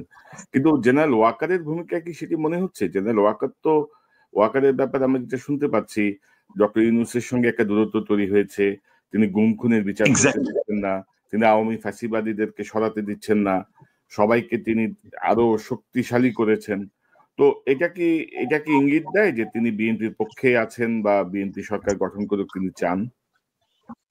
দেখেন, তিনি বিএনপির পক্ষে ছিলেন যে সময়টায় মনে হচ্ছিল, সেই সময়টাই কিন্তু এটা এই যে জেনারেল আকবর যিনি এই রোলটা প্লে করেছে, তিনি তার গ্রহণযোগ্যতা অনেক কমে গিয়েছে এখন। বিএনপির মধ্যে যারা একটা প্রাক্তন সামরিক বাহিনীর অফিসার রয়েছে, তারাই প্রশ্ন তুলছে যে জেনারেল ওয়াকারকে বিএনপির ইয়ে করা, তাকে সুযোগ করে দেয়া, এবং এই ফজলে আকবর একটা আপনার গবেষণা প্রতিষ্ঠান দাঁড় করিয়েছে যেখানে ওয়াকার এসে সরাসরি বিএনপির পক্ষে একটা অবস্থান নিয়েছিল। কিন্তু সেটা বুমারাং করেছে যখন ওয়াকার তার ক্রেডিবিলিটি হারিয়েছে। সেনাবাহিনীতে দেখা গেল যে নানান রকমের দুর্নীতির প্রশ্রয় দেয়া, সেখানে অযোগ্য হাসিনা সময়কার সেনাপতিদেরকে টিকিয়ে রাখা, যেটা এখনো ঘটে যাচ্ছে। তার সাথে এখন বিএনপি সরাসরি টাইড আপ হয়ে গিয়েছে এবং সেখান থেকে বিএনপি বের হতে পারছে না। আপনি দেখেন এই যে বিএনপির নেতৃত্ব যারা আছে, ফখরুল ইসলাম আলমগীর সহ, এরা কিন্তু একবারও সামরিক বাহিনীর নেতৃত্বের ব্যাপারে এটা বলছে না যে সামরিক বাহিনীর যারা চাকরিচ্যুত অফিসার, যাদের চাকরিতে ফিরে যাওয়া উচিত ছিল, তাদের ব্যাপারে একটা কমিশন হওয়া উচিত। এই বিষয়টা বিএনপি একবারও তুলে ধরছে না। তারা একবারও বলছে না যে এই যে আমাদের গোয়েন্দা বাহিনী গুলোয় সেখানে যে ব্যাপকভাবে আওয়ামী লীগের ছাত্রলীগেরা ঢুকেছে এবং যারা এখনো রয়েছে মিড লেভেলে, হায়ার লেভেলে পর্যন্ত শত শত, অনেকে বলে যে ন্যাশনাল এনএসআই তে কয়েক হাজার আওয়ামীরা এখনো মধ্য পর্যায়ে এসে পুরা গোয়েন্দা বাহিনীর গোয়েন্দা চর্চাকে দূষিত করছে। এটা তো সত্যি কথা, এটা তো বাস্তবতা। কিন্তু বিএনপি নেতৃত্বের মুখ বন্ধ কেন? কেননা তারা অলরেডি এই ওয়াকারুজ্জামানের প্রতি আনুগত্য নিশ্চয়তা করেছে। ওয়াকারুজ্জামানের যোগাযোগটা হচ্ছে ভারতীয় নেতৃত্বের সাথে। এই যে মাত্র গত পরশুদিন বা গতকাল মোদি কলকাতায় এসছে, ভারতীয় ইস্টার্ন কমান্ড ফোর্ট উইলিয়ামসে তিনি দেখা করেছেন, তিনি দীর্ঘ সময় কাটিয়েছেন। ভারতীয় সংবাদ মাধ্যমের জানা গেল যে এই ইস্টার্ন কমান্ড এখন ব্যাপক প্রস্তুতি নিচ্ছে। তারা শিলিগুড়ি সহ পূর্বে এবং অন্যান্য 3টি ডিভিশন তারা ব্যাপকভাবে এক্সারসাইজেস করছে। এখনো আমরা জানি না যে বাংলাদেশের নিরাপত্তা কতখানি নিশ্চিত।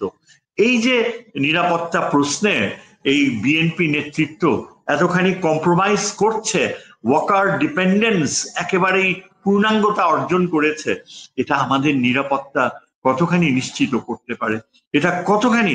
কারণ একটা লক্ষ্য করে থাকবেন, কয়েকদিন থেকে এই যে আমাদের যে কমিশনের নেতৃত্ব ডক্টর আলী রিয়াজ, তিনি প্রথম আলোতে একটা সাক্ষাৎকার দিয়েছে, বলছে যে ফেব্রুয়ারির মধ্যে ইলেকশন না হলে বাংলাদেশে নিরাপত্তা সংকট দেখা দিবে। হোয়াট ডাজ হি মিন? কি নিরাপত্তা সংকট দেখা দেবে? কেন? উনি কি মিন করতে চাচ্ছে? আমার সন্দেহ হচ্ছে যে আপনি ডক্টর আলী রিয়াজ বলেন, এই টিআইবির ডক্টর ইফতেখারুজ্জামান বলেন, বদিউল আলম মজুমদার বলেন, এরা কিন্তু প্রত্যেকেই তাদের যে ওয়েস্টার্ন সংগঠনগুলো, এনজিও গুলোর পক্ষে তারা এই যে বাংলাদেশের ভবিষ্যৎ নিয়ে কাজ করছে। এদের আগেকার প্রাথমিক কমিটমেন্ট ছিল যে বাংলাদেশে তারা মৌলবাদের উত্থান কোনোভাবেই হতে দেবে না, এটা ছিল তাদের ভাষা। ইফতেখারুজ্জামান, আমার এখনো মনে পড়ে, is on record to have said যে বাংলাদেশে আমরা মৌলবাদের উত্থান হতে দেব না। এখন কথা হচ্ছে তাদের চোখে যারা এখন নিয়ন্ত্রণ করছে আমাদের constitutional mechanism for the near future, তাদের কাছে মৌলবাদের কথা এখন প্রাধান্য পায় না, কেননা তারা বুঝতে পারছে যে বাংলাদেশের পলিটিক্যাল কালচারে জামাত এখন একটা পাওয়ারফুল ফ্যাক্টর হয়ে গিয়েছে। এই কারণে এদের মুখে কিন্তু এটা আসে না। কিন্তু আলী রিয়াজ যখন বলে যে নিরাপত্তা হুমকি হতে পারে, তার অর্থটা কি সেটা কিন্তু কখনো সে ইলাবোরেট করে না। যার ফলে আমার সন্দেহ হয় যে তারা চাইছে যে যত তাড়াতাড়ি সম্ভব আপনি এই ইলেকশনের মাধ্যমে যেন বিএনপি ক্ষমতায় আসে। এখন আপনি মিলিটারি রিফর্মস গুলো করছেন না, তার ফলে কি দাঁড়াচ্ছে? পুরো সামরিক গোয়েন্দা বাহিনী কিন্তু ইলেকশন ইঞ্জিনিয়ারিং এর যে পথ সেটা খোলা থাকছে। আজকে আমরা ইলেকটোরাল রিফর্মস বলতে যেটা মিন করি, দেখেন এই যে কমিশন গুলো হয়েছে, যেখানে বদিউল আলম মজুমদার আর আমাদের আলী রিয়াজ বসেছে, তাদেরকে একবারও শুনেছেন যে সামরিক বাহিনী রিফর্মস এর কথা তারা বলছে?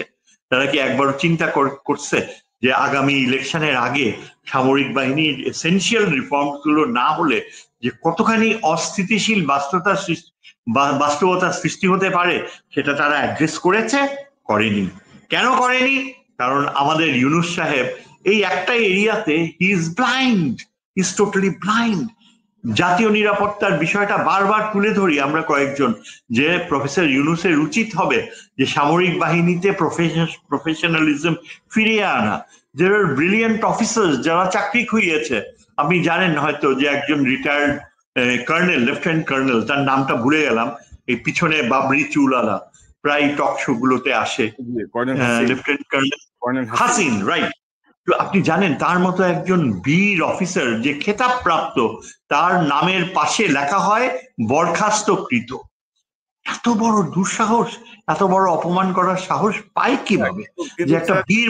আচ্ছা আপনি দেখেন তারপরে অন্যান্য যারা রয়েছে, আমি বলি যে হাসান নাসির বলে একজন ব্রিগেডিয়ার, তিনি বারবার সিভিল সোসাইটির সাথে সেমিনার করছেন, বারবার দাবি তুলছেন।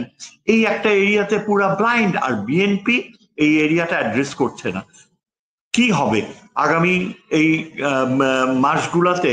দেখা যায় এই যে দেখেন এখন কালকেই জামাত কিন্তু মিটিং কল করে তারা একটা ক্লিয়ার অবস্থান নিয়েছে যে তারা। আমি এই প্রসঙ্গে আসছি, আমি জাস্ট এই প্রসঙ্গটা শেষ করে এই প্রসঙ্গটা ঢুকবো যে ডক্টর ইউনূস তো সশস্ত্র বাহিনীর উপরে ওনার যে কন্ট্রোল ওভার দরকার ছিল ওটা উনি করতে পারলেন না কেন?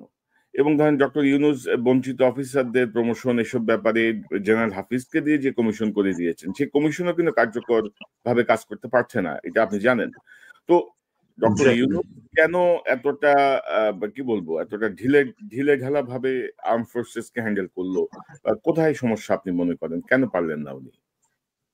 এটা একেবারেই তার চারিত্রিক দুর্বলতা। আপনি যদি লক্ষ্য করেন ডক্টর ইউনূসের ব্যক্তিত্ব, তিনি আন্তর্জাতিকভাবে যেসব অর্জনগুলো করেছেন সেই অর্জনগুলোর তার ভূয়সী প্রশংসা করা হয়েছে। তিনি বাংলাদেশে এখন অনেকটা অর্থনৈতিক স্থিতিশীলতা এনেছেন, কিন্তু তার যে other side of the character, psyche, আপনি তার যদি সাইকোলজিক্যাল প্রোফাইল দেখেন, উনি একেবারেই এই বিষয়ে তার মানে ইচ্ছাকৃত একটা অবহেলা, আমি এই ভাষা ব্যবহার করছি, এমন না যে তিনি ইনঅ্যাডিকুয়েসি না, এটা একটা অবহেলা, অত্যন্ত শ্রুড এবং ইচ্ছাকৃতভাবে তার মনস্তত্ত্ব এমন ভাবে পরিচালনা করা যে তিনি এটা অ্যাড্রেস করেন। তাকে বারবার বলা হয়েছে, তিনি এমন না যে তিনি জানেন না, কিন্তু এর জন্য আপনাকে দেখতে হবে যে প্রথমেই যখন এই যে তৈরি করা হয়েছিল, ডক্টর ইউনূসকে যখন বসানো হয়েছিল, তখন এটা তো আর্মি চিফ সরাসরি বলেছে যে তিনি বুকে পাথর বেঁধে রাজি হয়েছেন, তিনি চাননি। আর্মি চিফ চেয়েছিলেন ওই আসিফ নজরুলকে করতে, এমনও শোনা যায় যে ওই ইকবাল করিম ভুঁইয়াকে কথাও নাকি চিন্তা করা হয়েছিল। কিন্তু ডক্টর ইউনূসকে যখন বসানো হলো, তার সাথে যেসব অ্যাডভাইজার্সদের বসানো হলো, সেখানে ডক্টর ইউনূসের খুব বেশি চয়েসেস ছিল না। এবং তখন থেকেই তিনি দেখতে পেয়েছেন যে সেনাবাহিনী প্রধানের, যিনি সরাসরি বলতে পারলেন যে আমি বুকে পাথর বেঁধে তাকে একসেপ্ট করলাম, তখনই কিন্তু ডক্টর ইউনূসের হেল্পলেসনেস বুঝে গিয়েছে। তিনি তখন অ্যাক্ট করলেন না। তিনি যদি সাথে সাথে তিনি বলতেন যে যে সেনা প্রধান আমাকে একসেপ্ট করতে এত নিমরাজি, তাকে আমি না রেখে আমি আরেকজনকে রাখছি। পরে তিনি এতই হেল্পলেস হয়ে গেলেন যে তিনি যখন সেনাবাহিনী প্রধান চেঞ্জ করতে চাইলেন, সেটা কিছুই করতে পারলেন না। এখন পুরাপুরি বঙ্গভবনে যিনি বসে আছেন, প্রফেসর ইউনূসকে প্রত্যাখ্যান করতেও তিনি আপত্তি করেন না। এবং এই যে দূরত্বটা হয়েছে, প্রফেসর ইউনূস কোনোভাবেই সেখানে হাত দিতে চান না, রিফর্মস আনতে চান না। বলা হয় যে হয়তো তিনি আগামী কয়েক মাসে এই দূরত্ব আরো ভয়াবহ আকার গেইন করবে। তিনি প্রফেশনাল রিপ্রেজেন্টেশনের কথা মোটেই আনতে চান না। তার দুর্বলতা হচ্ছে চট্টগ্রাম প্রীতি, এবং এটা অত্যন্ত বিরক্তিকর। তিনি একটা মাত্রা থাকে, কিন্তু তিনি যেভাবে চট্টগ্রামের প্রতি দুর্বলতা প্রদর্শন করেন, অযোগ্য মানুষদেরকে এনে বসান, সেটা খুবই মানে চোখে পড়ার মতো। এবং তার one of the worst selection আমি যেটা মনে করি সেটা হচ্ছে চিফ ইলেকশন কমিশনার। একটা ছাপোষা আমলা, তাকে এনে বসানো হয়েছে চিফ ইলেকশন কমিশনার। এই ছাপোষা আমলা চিফ ইলেকশন কমিশনার সরাসরি খোলাখুলি ঘোষণা দিয়ে বসেছেন যে যেহেতু এই সংবিধানে এই প্রপোর্শনাল রিপ্রেজেন্টেশনের কোনো স্থান নাই, সুতরাং আমি প্রপোর্শনাল রিপ্রেজেন্টেশনের ধারণাকে কোনো প্রশ্রয় দেব না। এই কথা বলার তার কি দরকার ছিল? এই কথা তুলে ধরার তার কি কোনো প্রয়োজনীয়তা ছিল? তিনি কি জানেন না যে প্রশ্রয় দেওয়ার প্রশ্ন তার উপর নয়, এটার পলিটিক্যাল ডেভেলপমেন্টস কোন দিকে যায়, কোন রাজনৈতিক চিন্তাধারা সামনে চলে আসে, তার উপরই নির্ভর করে? তিনি কি জানেন না? তার চিন্তা করার এইটুকু শক্তিও নাই যে প্রপোর্শনাল রিপ্রেজেন্টেশন বিএনপি প্রত্যাখ্যান করে, কিন্তু বাকি সবগুলা দল এটাকে সমর্থন দেয়। কিন্তু এই যে ঘোষণাটা দিয়ে দিল, এটা টিপিক্যাল আমলাতান্ত্রিক এই চিটাগোনিয়ান এই লোক, তাকে কেন এখানে বসানো হচ্ছে যেখানে সরাসরি তিনি এই ইলেকশন কমিশনকে প্রতিপক্ষ হিসেবে দাঁড় করিয়ে ফেলেছেন। এবং এটা বোঝা যায় যে একটা ইলেকশন কমিশন সেখানে যদি তিনি নেতৃত্ব দেন, আর প্রপোর্শনাল রিপ্রেজেন্টেশন ধারণা যেটা এখন এই বর্তমানে একটা মেইন দাবি, যার পাশাপাশি সংবিধানের বৈধতা যেটা অ্যাডভোকেট রাজ্জাকি শক্তিশালীভাবে তুলে ধরছেন, সেটাও একটা মূল দাবি। এগুলো অত্যন্ত রেলেভেন্ট এবং এগুলার সাথে ভারতপন্থী বিএনপি ও সালাউদ্দিন একেবারেই একরোখা অবস্থান নিচ্ছে এবং এই বিষয়গুলো আমাদের প্রধান অ্যাডভাইজার অ্যাড্রেস করছে না। আর অ্যাডভাইজার যারা আছে তারা সবাই গা বাঁচাবার জন্য ব্যস্ত। কেউ এখন কিন্তু চিফ অ্যাডভাইজারের কাছে নেই। কয়েকজন রয়েছে যারা অত্যন্ত এলিটিস্ট, তারা নিজেদেরকে দেখতে পান। একসময় আমি জানি, আমি নাম বলবো না, বামপন্থীর নেতৃত্ব ছিলেন ছাত্র জীবনে, বিশ্ববিদ্যালয় শিক্ষকতার জীবনে। এখন তিনি একেবারেই শারদ বাজানো শিল্পীতে পরিণত হয়েছেন এবং তিনি এতই এলিটিজম, তারা তাদের কাছে কি আশা করে? আসিফ নজরুল সম্পর্কে তো open controversy, he is serving Indian ends এবং তিনি সরাসরি ডিজিএফআই এর চয়েস হিসাবে এসছেন। তারপর আপনার এই যে ইয়েদের মধ্যে বিএনপির যে ছাত্র দল, তাদের যে নৈতিকতা বোধ, সেটা কোনোভাবেই অ্যাড্রেস আরো আনফরচুনেট হচ্ছে যে ধরেন একটা বছর পরেও কিন্তু ডক্টর ইউনূস তার উপদেষ্টা পরিষদে কোনো ইভ্যালুয়েশন করেন নাই, কোন উপদেষ্টা পারলো কারা পারলো না। মানে বিপ্লব পরবর্তী একটা সরকার এতটা ধরেন মানে কি বলবো, মানে মাজা ভাঙা হয় সহজ বাংলা ভাষায় বললে, এটা খুব দুঃখজনক। তো আমরা স্যার অনুষ্ঠানের শেষ দিকে আপনি স্যার যে প্রসঙ্গটা বলতে চাচ্ছিলেন সে প্রসঙ্গটা আনতে চাচ্ছি। অনেকেই মনে করছেন যে নির্বাচন আদৌ হবে কিনা এটা নিয়ে এক ধরনের সংশয় তৈরি, আন্দোলনের দিকে তারা চলে গেলেন, জুলাই সনদ বাস্তবায়ন, পিআর পদ্ধতির বাস্তবায়ন, তো সবকিছু মিলিয়ে অনেকে আশঙ্কা করছেন যে ফেব্রুয়ারিতে আদৌ নির্বাচন হবে কিনা। আদৌ 4 মাস আগে কিন্তু আমরা কোনো আবহাওয়াই দেখছি না, মানে নির্বাচনের যে আমেজ এটা তো 6 মাস আগে থেকে শুরু হয়ে যায়, এখনো কিন্তু আমরা কোনো পরিস্থিতিও দেখছি না। তো আপনার কি মনে হয় যে আদৌ নির্বাচন হবে কিনা, এরাই আন্দোলনে যাওয়াটা ঠিক হচ্ছে কিনা, সব মিলিয়ে আপনার একটা মতামত নিয়ে আমরা অনুষ্ঠান শেষ করব। আমার প্রথম কথা হচ্ছে নির্বাচন হয়ে যাওয়া উচিত, কারণ নির্বাচন না হলে ক্যাটাস্ট্রফির দিকে যাবে।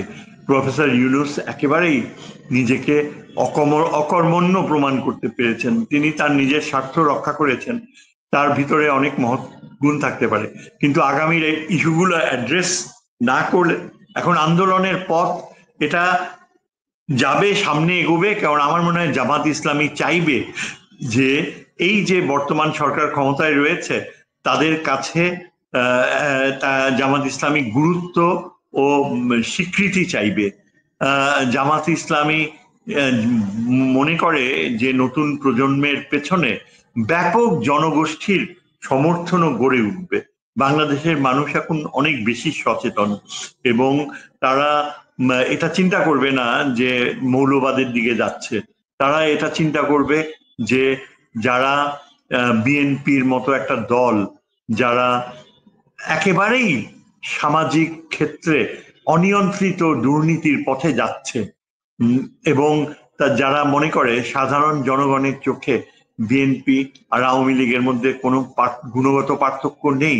এই পার্থক্য থাকতো যদি বেগম খালেদা জিয়ার হাতে নেতৃত্ব আসতো, যদি তারেক জিয়া তার ভেতরে যে ওই বুদ্ধিমত্তা থাকতো যে তিনি এই যে বৃদ্ধ নেতৃত্ব তাকে সরিয়ে সে যদি নিজের হাতে হোম গ্রোন লিডারশিপ আনতো, যারা মধ্য বয়স্ক নেতা বিএনপিতে যাদের ট্যাগ রয়েছে তাদেরকে যদি তারেক জিয়া সামনে আনতো আর এই বৃদ্ধদেরকে যদি একেবারে ঝাঁটা মেরে বিদায় করতো, কেননা এরা দুর্নীতিবাজ, এরা ভারতের ভৃত্য, এছাড়া কিছুই না।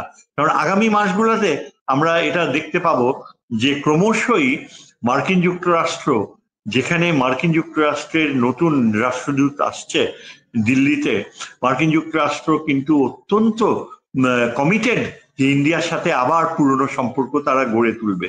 যে নতুন রাষ্ট্রদূত এসছে তাকে সেনেট ফরেন রিলেশনস কমিটিতে যারা প্রশ্ন করেছে তাদের মেইন উৎকণ্ঠা, পরশুদিন এই হিয়ারিং হয়েছে, মেইন উৎকণ্ঠা হচ্ছে কিভাবে আমরা ভারতকে আবার আমাদের কাছাকাছি নিয়ে আসতে পারি। ভারত আমাদেরকে ত্যাগ করা যায় না, এবং নিরাপত্তা ও সামরিক সহযোগিতাই এই মার্কিন যুক্তরাষ্ট্রের কাছে প্রাধান্য পাচ্ছে। এই পরিস্থিতিতে আমাদের এই বিএনপির নেতৃত্ব যদি ভারতমুখী হয়ে থাকে আর আমাদের কালচারে যদি ভারতের সাথে আবার নৈকট্যের সম্পর্ক গড়ে আনার চিন্তা থাকে, তাহলে মার্কিন যুক্তরাষ্ট্রকে ইনভলভ করা হচ্ছে। এখন শোনা যাচ্ছে বা ইন্ডিয়ান টেলিভিশনে বারবার বলা হচ্ছে যে মার্কিন যুক্তরাষ্ট্র আমাদের কক্সবাজার অঞ্চলে, চট্টগ্রামের গ্রামীণ অঞ্চলে তারা ঘাঁটি গড়ে তুলছে, তারা একটা পুরো গ্রামকে তারা একটা আদর্শ শহরে পরিণত করছে। আমরা জানি না এখানে কতখানি সত্যতা, তবে এর কথা হচ্ছে এই যে মার্কিন যুক্তরাষ্ট্র খুবই এটা সম্ভব যে ভারতীয় যে নিয়ন্ত্রণ বাংলাদেশে সেটা প্রতিষ্ঠা করতে চাইবে, এবং সেদিক থেকে যদি আমরা ভারতীয় টেলিভিশন গুলো কিন্তু নানা অপপ্রচার করছে, এগুলো যৌক্তিক কোনো প্রমাণ আমাদের হাতে নাই এখন পর্যন্ত। তারা কিন্তু নানাভাবে বাংলাদেশের জনগণকে বিভ্রান্ত করতে চাচ্ছে যে ইউনূস সাহেব আমেরিকাকে সব দিয়ে দিল এমন একটা অবস্থা। তবে ভারতের সাথে আমেরিকার যে দূরত্ব তৈরি হয়েছিল, আমরা কিন্তু এর মাঝখান থেকে আমাদের যে বেনিফিটটা নেয়ার, সেটি আমার মনে হয় যে আমরা পুরোপুরি নিতে পারি নাই। যেটা নিয়ে নেওয়া সুযোগ ছিল সেটা আমরা করতে পারি নাই। আপনার কাছে একটা প্রশ্ন যে স্যার, বাংলাদেশে ইসলামিক দলের যদি কোনো মেরুকরণ হয়, যদি এই উত্থান, এটি পশ্চিমা দুনিয়া কিভাবে গ্রহণ করবে আপনি কি মনে করেন? খুবই গুরুত্বপূর্ণ। দেখেন, পশ্চিমা দুনিয়ার দুটা দৃষ্টিভঙ্গি থাকতে পারে।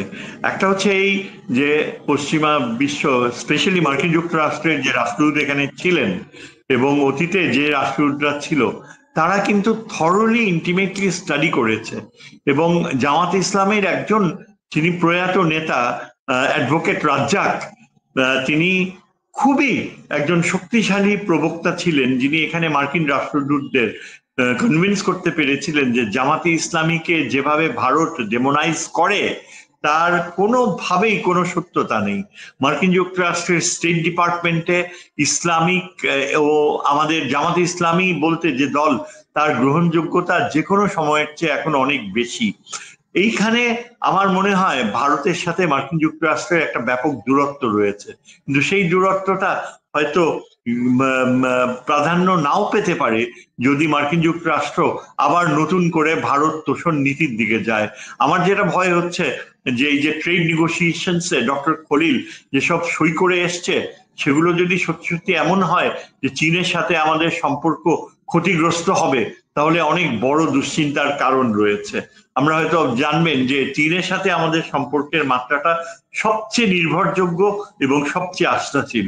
বর্তমানে এই সরকার ডক্টর খলিলুর রহমান সহ এই যে আমাদের পররাষ্ট্র উপদেষ্টা, তারা কিন্তু অনেকাংশেই চীনের সাথে সম্পর্কের বিষয়টা একেবারেই নিশ্চুপ হয়ে গিয়েছে, এবং এটা একটা দুশ্চিন্তার কারণ। এবং একমাত্র আমার মনে হয় যদি জামাতে ইসলামী আগামী দিনগুলোয় তার কার্যকরভাবে বাংলাদেশের রাজনৈতিক অঙ্গনে আরো গ্রহণযোগ্যতা অর্জন করতে পারে, তাহলে আমার মনে হয় মার্কিন যুক্তরাষ্ট্র খুব সম্ভবত সেখানে ওয়ারিড হবে না। ইন্ডিয়া ওয়ারিড হবে, কিন্তু মার্কিন যুক্তরাষ্ট্র চাইবে চীনকে নিউট্রালাইজ করতে হলে এই ধর্মীয় দলগুলোর সাথে একটা ওয়ার্কিং রিলেশনশিপ থাকা দরকার, এবং সেদিক থেকে চিন্তা করলে এটা বিএনপির জন্য কিছুটা হয়তো মানে একটা ডিসঅ্যাডভান্টেজ সৃষ্টি হতে পারে আগামী দিনগুলোতে। মানে একটা একটা একটা জটিল একটা মানে সমীকরণ, জটিল একটা অবস্থার মধ্য দিয়ে আমরা যাচ্ছি। এবং আমরা অ্যাকচুয়ালি স্যার আজকে সাধারণ মানুষের মনে যে প্রশ্নগুলো সোশ্যাল মিডিয়া বা বিভিন্ন জায়গায় যে আলোচনাগুলো হচ্ছে, সেগুলো নিয়ে আপনার কাছ থেকে একাডেমিকলি বোঝার চেষ্টা করলাম যে কি হতে যাচ্ছে। এবং স্যার আজকে আমাদের প্রায় 1 ঘন্টা পার হয়ে গেছে আমাদের আলোচনায়। আমি খুব সহসাই আপনার সঙ্গে একটু যদি সময় দেন স্যার, আমরা চীন এবং পাকিস্তানের সাথে বাংলাদেশের যে সম্পর্ক, আপনি জানেন যে নতুন করে রিকানেক্ট হচ্ছে, এটা নিয়ে আবার নানা ধরনের অবস্থা তৈরি করা হচ্ছে। চীন পাকিস্তান সব মিলিয়ে আমাদের এই রিজনের বাংলাদেশের অবস্থান কি বা কোন দিকে যাচ্ছে সেটি আমরা খুব সহজে, আপনি যদি সময় দেন আগামী 2-1 দিনের মধ্যে আমরা একটু আলোচনা করতে চাই। অধ্যাপক এম শাহিদুজ্জামান, আপনাকে অসংখ্য ধন্যবাদ আপনার মূল্যবান সময়ের জন্য। নিশ্চয়ই আপনি এই আলোচনাটা অনেক কিছু বুঝতে সহায়তা করবে, অনেক রাজনৈতিক দলকেও তাদের সঠিক সিদ্ধান্ত নিতে সহায়তা করবে যদি তারা ইতিবাচক ভাবে এটিকে গ্রহণ করেন। আপনাকে অসংখ্য ধন্যবাদ। আপনাকেও ধন্যবাদ। দর্শক, এতক্ষণ যে অনুষ্ঠান শুনলে নিশ্চয়ই আপনি আলোচনার মর্মার্থ উপলব্ধি করতে সক্ষম হবেন। চলমান যে রাজনৈতিক পরিস্থিতি, একটি যে নতুন রাজনৈতিক মেরুকরণের কথা বলা হচ্ছে, সার্বিক পরিস্থিতি সবকিছু মিলিয়ে একটি একাডেমিক ডিসকাশন অধ্যাপক এম শাহিদুজ্জামান, ঢাকা বিশ্ববিদ্যালয়ের সাবেক শিক্ষক, আন্তর্জাতিক সম্পর্ক বিশ্লেষক এবং রাজনৈতিক বিশ্লেষক, তার কাছ থেকে আমরা শুনলাম বাংলাদেশের প্রধানতম রাজনৈতিক দল বিএনপির যিনি ভারপ্রাপ্ত চেয়ারপারসন জনাব তারেক রহমান, তিনি যা বলেন আমাদের কেন যেন মনে হয় যে তার মাঠে যারা বাংলাদেশে আছেন সেই নেতারা তার সেই বক্তব্য ঠিক ধরতে পারেন না, তারা ঠিক বুঝতে পারেন না। হয়তো এখন যে পরিস্থিতি, বিএনপি একটু বেকায়দায় আছে মনে হচ্ছে আপাত দৃষ্টিতে সার্বিকভাবে। হয়তো তারেক রহমান সাহেব যদি দেশে ফিরতে পারেন, দেশে ফিরেন, হয়তো যদি হাল ধরেন, তার বক্তব্য যদি সরাসরি মানুষের কাছে যায়, মানুষ যদি তার বক্তব্য সরাসরি তাকে দেখে শুনতে পারে, হয়তো কিছু গুণগত পরিবর্তন আসলেও আসতে পারে। আর তিনি যদি ফিরে আসেন, হয়তো অনেকের মুখে, জোকের মুখে চুন পড়ার মতো অবস্থা হবে, অনেকেই হয়তো নিজেকে গুটিয়ে নেবে, হয়তো বিএনপির মতো এই দলটা, ঐতিহ্যবাহী জিয়াউর রহমানের যে আদর্শের যে দল, সেটি হয়তো রক্ষা পাবে। তো সার্বিকভাবে যে পরিস্থিতি যেদিকে যাচ্ছে, তাতে বোঝা যাচ্ছে যে আমাদের নতুন প্রজন্ম পুরাতন কাসুন্দি ঘাটতে রাজি না। নতুন প্রজন্ম তাদের মতো করে ভাবছেন, এবং তার একটা প্রভাব হয়তো আমরা জাতীয় নির্বাচনে হয়তো দেখতে পাবো। তবে নির্বাচন আদৌ হবে কিনা, আমাদের সেনাবাহিনীর যে ভূমিকা আমরা দেখছি, ডক্টর ইউনূসের যে শিথিল অবস্থা আমরা দেখছি, সব মিলিয়ে নানা ধরনের শঙ্কা আছে।